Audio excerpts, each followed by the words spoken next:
l'occasion d'en parler, de sensibiliser la population de l'existence de cette pathologie neurodégénérative, où on en est en 2025, la prévention qui est majeure. Ça va être l'alimentation, le régime crétois, la marche physique, la prévention des risques cardiovasculaires qui sont extrêmement importants. Ça va être le fait d'être dans une stimulation, qu'elle soit intellectuelle, qu'elle soit sociale. C'est faire toujours très attention à tout ce qui est anxiété, ce qui est dépression. C'est le dépistage de l'audition, les dépistages des troubles de la vue.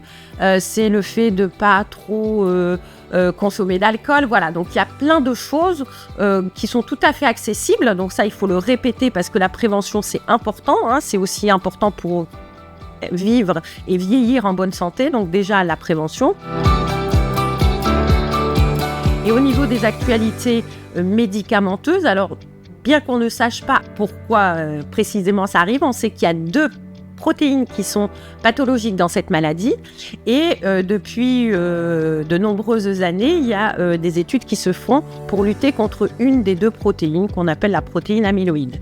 Donc il y a eu pas mal d'articles qui sont parus depuis l'année dernière puisque l'Agence européenne du médicament a donné l'autorisation pour mettre sur le marché des anticorps anti-amyloïdes. Alors c'est un petit peu barbare, mais ce sont des médicaments qui luttent contre ces agrégations de cette protéine pathologique au niveau du cerveau des patients et ça permettrait de diminuer la progression de la maladie de environ 30% à 18 mois, globalement.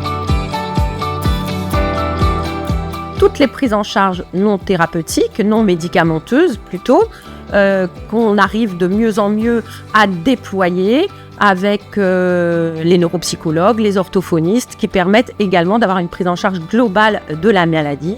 Et je pense que d'année en année, on est de plus en plus performant dans la prise en charge de la pathologie.